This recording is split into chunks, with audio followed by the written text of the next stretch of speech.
नमस्कार, पॉलिटिकल पंचायत देख रहे हैं आप। आपके साथ मैं हूं हिंगलाज दान। दिल्ली बम धमाकों के बाद में जहां एक तरफ भारतीय अधिकारियों ने यह कहा है कि ऑपरेशन सिंदूर अभी भी जारी है, तो वहीं अब पाकिस्तान के रक्षा मंत्री ख्वाजा आसिफ का बड़ा बयान सामने आया है। ख्वाजा आसिफ ने कहा कि जरूरत पड़ी तो हम भारत और अफगानिस्तान दोनों से एक साथ लड़ सकते हैं। ये पूरी खबर क्या है, पाकिस्तान के रक्षा मंत्री का ये बयान किस परिप्रेक्ष्य में आया और इसके बैकग्राउंड में और क्या कुछ है, हमारी साथी श्वेता जो इस खबर को कवर कर रही है, श्वेता से पूरी जानकारी लेंगे। श्वेता, पूरी खबर क्या है? दिल्ली बॉम्ब ब्लास्ट के बाद इस्लामाबाद में भी एक हमला हुआ था जिसमें 12 लोग मारे गए थे। उसके बाद पाकिस्तान ने भारत और अफ़गानिस्तान पर इस हमले का जिम्मेदार उसको ठहराया और बोला कि हम वॉर के लिए पूरी तरीके से तैयार हैं। उन्होंने ये भी कहा कि इस वॉर में अल्लाह हमारी मदद करेंगे।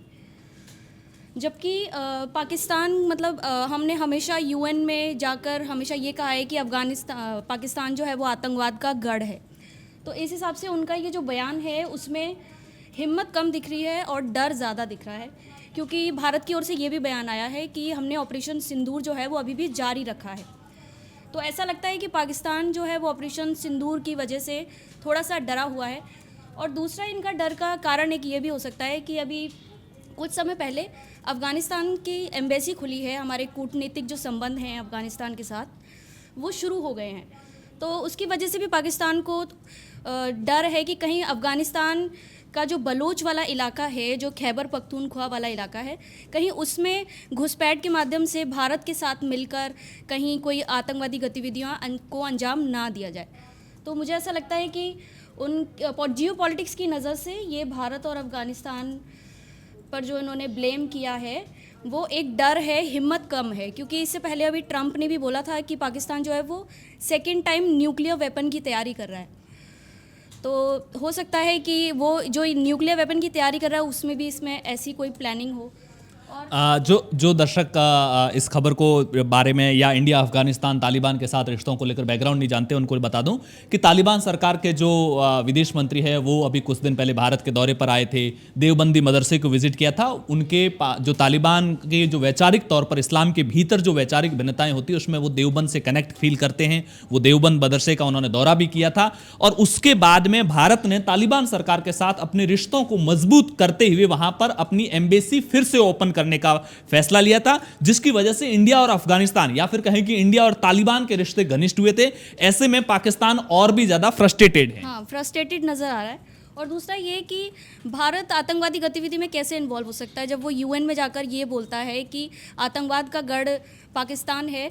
तो भारत कैसे इसमें इन्वॉल्व हो सकता है, जबकि भारत में अभी जो दिल्ली में जो बॉम्ब ब्लास्ट हुआ है उसमें जैश-ए-मोहम्मद और उनकी जो बहन है सादिका, उसका लिंक भी बता रहे हैं। जो विमेन विंग है उसकी ऐसा बोला जा रहा है कि जो अल फलाह विश्वविद्यालय है जम्मू कश्मीर का, उसमें उनका पूरा एक प्रोपेगेंडा चल रहा है जिसमें लोगों को इस तरीके से इन्वॉल्व किया जा रहा है आतंकवादी गतिविधियों में। तो ऐसा तो साफ साफ तो यही नज़र आ रहा है कि पाकिस्तान इन सब चीज़ों में इन्वॉल्व है। लेकिन पाकिस्तान के रक्षा मंत्री ने एग्जैक्टली क्या बयान दिया है? उनके रक्षा मंत्री ने यही बोला है कि हम दोनों तरह अगर भारत और अफगानिस्तान के साथ दोनों तरह से युद्ध के लिए तैयार हैं, दोनों के साथ वो एक साथ युद्ध के लिए तैयार हैं। तो अभी हमने बीती खबरों में भी यही पढ़ा था कि भारत की पाकिस्तान की इकोनॉमी जो है वो बहुत ज़्यादा बर्बाद हो रही है।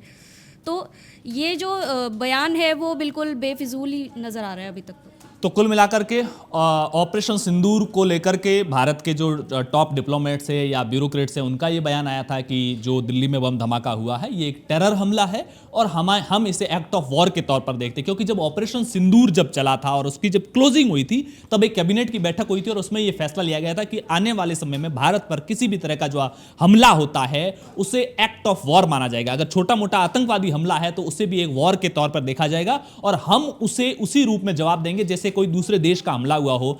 तो ऐसा लग रहा है कि दिल्ली बम ब्लास्ट के बाद में पाकिस्तान ने इस्लामाबाद में जो ब्लास्ट हुआ उसको भारत से जोड़ा और उसको डर लग रहा है कि कहीं इंडिया कोई ऑपरेशन सिंदूर को लेकर बार बार ये बयान वैसे भी दे रहा है कि हमारा ये ऑपरेशन सिंदूर अभी भी जारी है, हमने ऑपरेशन सिंदूर नहीं रोका है, केवल कुछ समय के लिए स्थगित किया है। तो पाकिस्तान के भीतर यह डर है कि इंडिया अपने ऊपर होने वाले टेरर अटैक की एक कड़ी कार्रवाई करता है, पाकिस्तान के भीतर घुसकर उन आतंकवादियों को सबक सिखाता है तो फिर से कोई हमला न करे। इसलिए एक प्रेशर क्रिएट करने के लिए ऐसा लग रहा है कि पाकिस्तान के रक्षा मंत्री का यह बयान सामने आया है। पॉलिटिकल पंचायत पर पहली बार आए तो चैनल को सब्सक्राइब कीजिएगा, वीडियो को लाइक और शेयर जरूर कीजिएगा। शुक्रिया।